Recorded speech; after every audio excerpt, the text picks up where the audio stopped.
Assalamualaikum teman-teman, ketemu lagi di channel YouTube Airin Nas.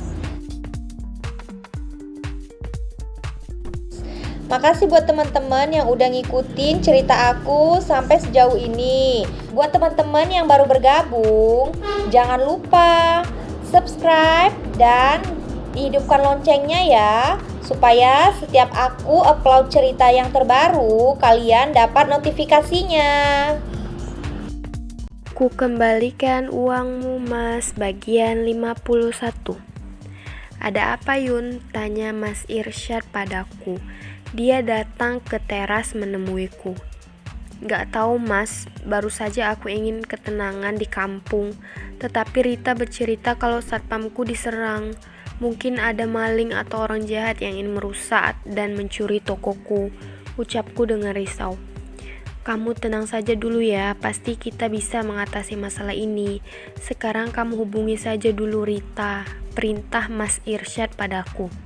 Aku kembali menyentuh layar gawai dan kuhubungi lagi Rita. Beberapa kali mencoba, akhirnya panggilan diangkat. Assalamualaikum Rita, bagaimana keadaan kalian di sana? Tanyaku dengan sedikit panik. Waalaikumsalam Mbak, sudah lebih baik. Satpam kita tetapi masuk rumah sakit. Apa yang sebenarnya terjadi? Ada orang tak dikenal datang dan berniat merampok, Mbak. Untung satpam siaga, namun dia terkena pukulan salah satu dari mereka. Sudah kamu lapor polisi? Sudah, Mbak, tetapi aku ada rasa takut malam ini. Tidak apa, kamu harus hati-hati dan tetap waspada, ucapku sambil memandang Mas Irsyad. Dia meminta gawaiku, aku memberikannya dan merasa heran apa yang mau dibicarakan Mas Irsyad. Rita, kamu tenang saja, saya akan kirimkan pengawal-pengawal saya untuk menjaga toko Yuni. Sebentar lagi mereka akan datang. Kamu banyak-banyak juga berdoa, karena keselamatan kita hanya Allah yang menjaminnya. Kita hanya bisa berusaha. Aku tertegun mendengar ucapan Mas Irsyad. Baik Pak.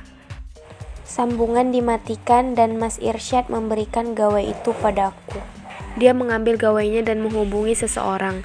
Dari pembicaraannya, Mas Irsyad berinisiatif agar beberapa orang datang ke alamatku untuk berjaga membantu satpam di sana. Bagaimana sekarang Yun? Tanya Mas Irsyad. Terima kasih Mas, aku jauh lebih tenang sekarang. Semoga tidak ada kejadian yang membuat kamu gak tenang lagi. Apa yang terjadi Mbak? Tanya Wira keluar. Sepertinya dia juga tahu kalau aku sedang dalam masalah, namun dia akan menjadi pengantin dan dia sebaiknya tak mengurusi masalah ini. Tidak ada apa-apa, kamu 3 hari lagi akan menikah dan jangan banyak pikiran. Mbak bisa menyelesaikan masalah ini.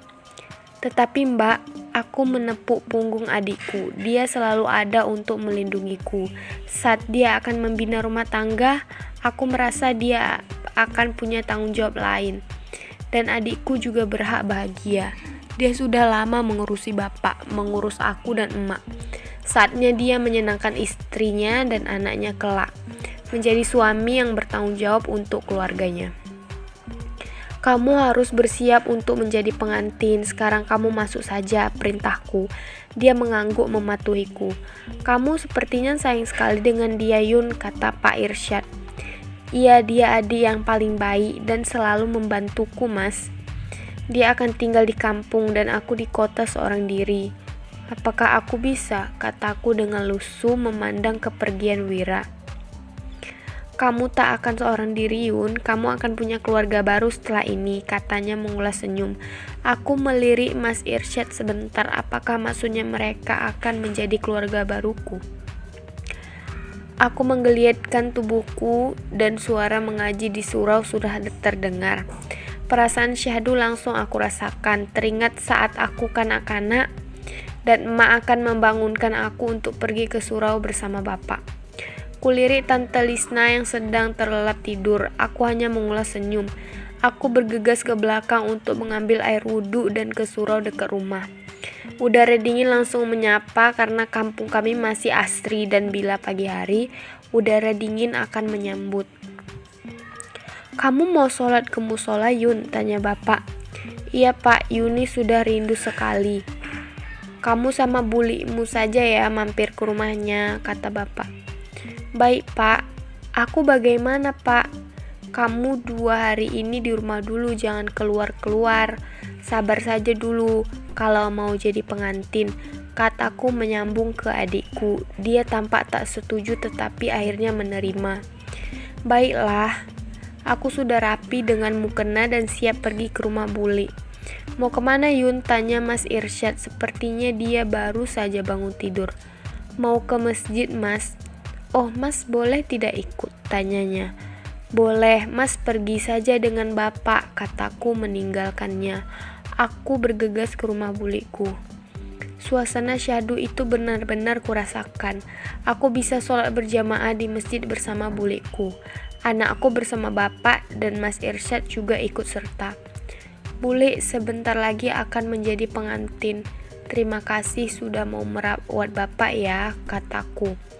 Bapakmu sudah cerita. Aku mengangguk dan Bule terlihat malu. Andaikan aku nggak punya usaha di kota, maka aku lebih memilih di sini bersama Bule dan Bapak, kataku memeluknya setelah selesai sholat subuh. Gak apa, Bule nanti bakal datang berkunjung ke sana dengan Bapak, katanya membelai hijabku. Kami kemudian berjalan pulang bersama. Fatih mengejarku, dia bersama Bapak dan Mas Irsyad berjalan di belakang kami. Bagaimana sholat di masjid, Mas? Tanyaku ke Mas Irsyad. Menyenangkan, terima kasih Yun. Kamu memberikan banyak sekali hal baru dalam hidupku, katanya.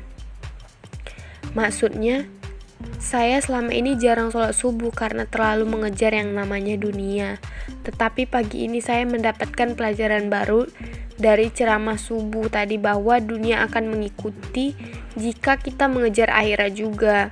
Namun akhirat belum tentu mengikuti kalau hanya dunia yang kita kejar. Saya bahagia bisa mengenal kamu Yun. Aku mengulas senyum ke Pak Irsyad. Sama-sama Mas. Semoga saya dan juga Bapak sama-sama diberikan Allah kemudahan untuk mengejar kasih sayangnya Allah. Bagaimana kondisi toko kamu? Tanya Mas Irsyad menyela hal lain. Aku mengendikkan bahuku. Entahlah Mas, saya belum hubungi lagi Rita. Semoga gak ada apa-apa dan aman-aman saja di sana, ucapku. Tak terasa sudah 3 hari berlalu dan Wira akhirnya menjadi pengantinnya Rosita. Mereka berdua adalah pengantin dan sah menjadi suami istri. Aku memeluk adikku dengan haru, tak sangka akhirnya dia menikahi Rosita juga. Selamat ya Wira dan Rosita, jadi keluarga yang sakinah, mawaddah dan warohmah. Kasih sayang Allah akan selalu tercurah untuk kalian berdua, kataku memeluk keduanya. Terima kasih Mbak, saut mereka. Bulir kebahagiaan ini jatuh juga melihat pernikahan Wira dan Rosita. Setelah mereka menikah, Bapak dan Bule juga menikah. Pernikahan biasa saja, yang penting sah di mata agama dan negara. Aku memeluk mereka dan perasaan bahagia sangat kurasakan. Tak pernah aku sebahagia ini. Aku memeluk Tante Lisna di sampingku, melihat kebahagiaan orang-orang yang aku sayangi. 2 hari setelah mereka sah menjadi suami istri, kami masih sempat berjalan-jalan seputaran kampung. Mereka berbulan madu di kampung saja dan tak kemana-mana. Seperti hari ini kami menikmati makan siang di sungai tak jauh dari rumah. Air sungai yang jernih. Rosita memberikan piring berisi makanan padaku. Ros, Mbak besok insya Allah akan balik ke kota, kataku padanya. Dia tertegun sejenak dan duduk di sampingku. Secepat itu Mbak, aku hanya mengangguk. Kamu harus jadi istri yang patuh buat suami dan ibu yang baik nantinya. Sering-seringlah berkunjung ke kota ya. Dia menyeka air matanya dan memelukku. Akhirnya perpisahan ini terjadi juga. Aku beserta anak-anak akan pulang ke kota. Aku meninggalkan Rosita, Wira, dan Bapak serta Bule di kampung. Drama tangis pulang kampung pun seperti biasa terjadi. Wira berpesan padaku untuk segera menghubungi dia bila terjadi apa-apa denganku di kota sana. Aku dan Mas Irsyad sekeluarga meninggalkan kampung halaman dan aku harus ke kota untuk menjalankan aktivitasku. Ada rasa kehilangan karena aku biasanya bersama Wira dan Rosita. Yun, percayalah rasa kehilangan itu hanya sebentar, karena setelah ini kita akan jadi keluarga, kata Tante Lisna. Terima kasih Tante, ucapku padanya. Bagaimana Mbak? Tanya Wira saat aku sudah berada di pengadilan. Alhamdulillah, doakan persidangan lancar dan Mbak akan ketuk palu oleh hakim, ucapku ke adikku. Semangat Mbak, maaf kami gak bisa datang, ucap Wira. Tidak apa, kamu kan pengantin baru, ujarku mengulas senyum. Aku mematikan sambungan telepon dan aku sudah siap dengan status baruku. Aku melangkah bersama pengacara ke ruang persidangan. Hari ini adalah sidang terakhir dan aku siap menjadi janda dengan cerai hulu. Mas Hamdan juga sudah hadir bersama Mbak Lia, wanita yang akan dinikahinya itu. Sementara Mas Irsyad tak bisa hadir karena ada urusan. Kamu siap menjadi janda, Yun, kata Mas Hamdan sebelum sidang dimulai. Tentu saja, kataku. Di mana Pak Irsyad? Biasanya dia menemanimu. Aku hanya diam saja tak menjawab Mas Hamdan. Dia menyergai padaku. Sepertinya kau bukan wanita yang spesial untuknya. Buktinya dia tak hadir saat seperti ini, ucapnya. Bersambung. Makasih ya teman-teman udah meluangkan waktu membaca novel aku.